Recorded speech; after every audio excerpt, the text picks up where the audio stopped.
শ্ৰীৰামৰ সৈতে কুম্ভকৰ্ণৰ যুদ্ধ ও মৃত্যু। নাক কাণ নোহোৱাত কুম্ভকৰ্ণই লাজ পালে। মনে মনে ভাবিলে, জীয়াই থকাৰ আৰু কোনো কাম নাই। মোৰ ইমান বল বিক্ৰম সকলো মিছা হ'ল। সেই বুলি পুনৰ নিমিষৰ ভিতৰতে যুদ্ধলৈ আহিলে। কটা নাক দেখি বান্দৰবিলাকে হাঁহে। তাকে দেখি কুম্ভকৰ্ণ মহাকোপত জ্বলিবলৈ ধৰিলে। ডাঙৰ ডাঙৰ কপিবিলাকক ধৰি ধৰি গিলিবলৈ ধৰিলে। ভয়তে ডাঙৰ ডাঙৰ বীৰবিলাক কুম্ভকৰ্ণক দেখিয়েই পলাবলৈ ধৰিলে। সকলো বান্দৰবিলাকে পলাই গৈ লক্ষ্মণৰ ওচৰত উপস্থিত হ'লগৈ। ধনু হাতত লৈ লক্ষ্মণ আগবাঢ়িব ধৰিলে। তাকে দেখি কুম্ভকৰ্ণই হাঁহিবলৈ ধৰিলে আৰু ক'লে, ঐ বেটা, তোক কোনে বিচাৰিছে? তোৰ ভাই ৰামক মাতি আন। ৰামে হাঁহি মাৰি ক'লে, ইমান দিনৰ মূৰত যমক বোধ কৰোঁ স্মৰণ কৰিছ। এয়া মই তোৰ ওচৰলৈ আহিলোঁ। তোৰ যিমান শক্তি আছে সিমান শক্তি প্ৰয়োগ কৰ। তোক মাৰি ৰাৱণৰ দশমুণ্ড কাটোঁ। বিভীষণক ছত্ৰদণ্ড দিম। শ্ৰীৰামৰ কথা শুনি কুম্ভকৰ্ণই হাঁহিলে। তই ভাবিছ নেকি ঘৰলৈ ঘূৰি যাম বুলি? এই বুলি কুম্ভকৰ্ণই ক্ৰোধমতী হৈ ৰামক গিলিবলৈ গ'ল। কুম্ভকৰ্ণৰ ভৰত লংকা তলবলাব ধৰিলে। স্বৰ্গ মৰ্ত্য পাতাল সকলো কঁপিবলৈ ধৰিলে। আকাশৰ সূৰ্যৰ নিচিনাকৈ দুই চকু জ্বলিবলৈ ধৰিলে। ৰঘুনাথক কুম্ভকৰ্ণই ধমকি দি ক'বলৈ ধৰিলে, হাহ হাহ ৰঘুনাথ, মই খৰ, দূষণ, ত্ৰিশিৰা, কবন্ধ, মাৰিচ ৰাক্ষস নহয়, যি মায়া কৰিব পাৰে। বালি ৰজা নহওঁ যে মোৰ কোমল শৰীৰ হ'ব। মই কুম্ভকৰ্ণ বীৰ, যাৰ অংগ ব্ৰজসম।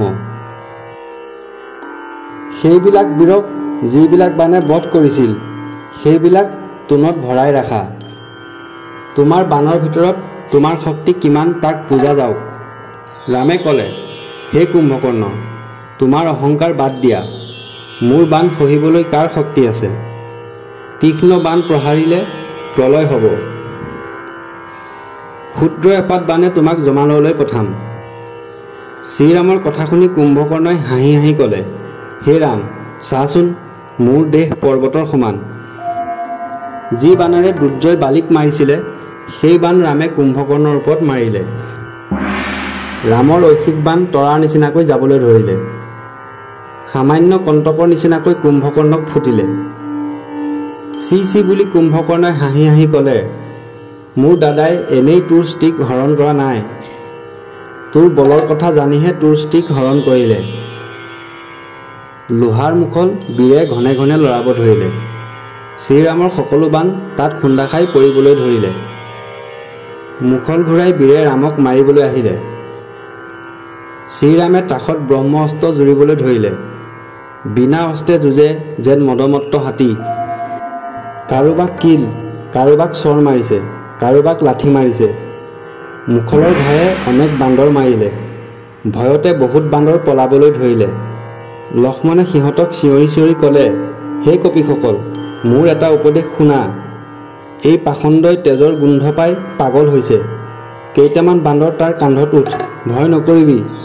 সি ভৰ সহিব নোৱাৰি মাটিত পৰি যাব।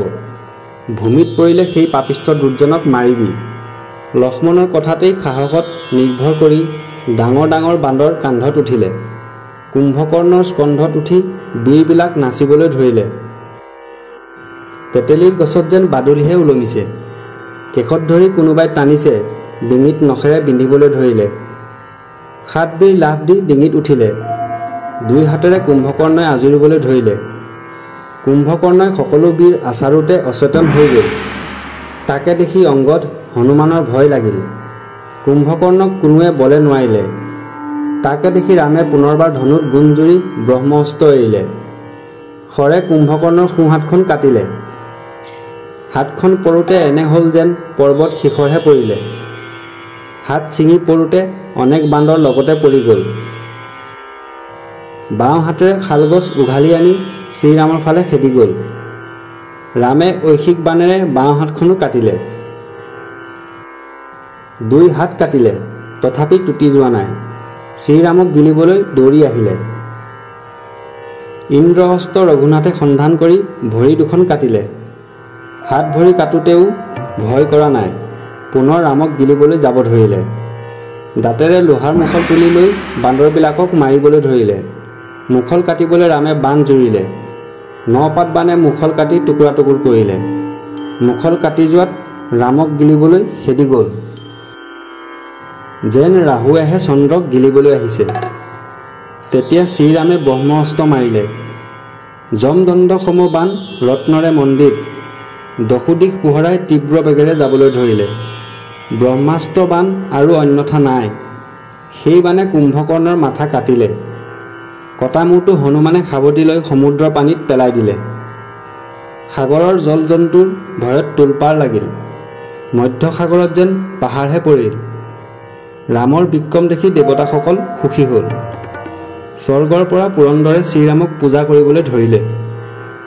এই ত্ৰিভুৱনত এনে বীৰ দেখিবলৈ পোৱা নাযায়।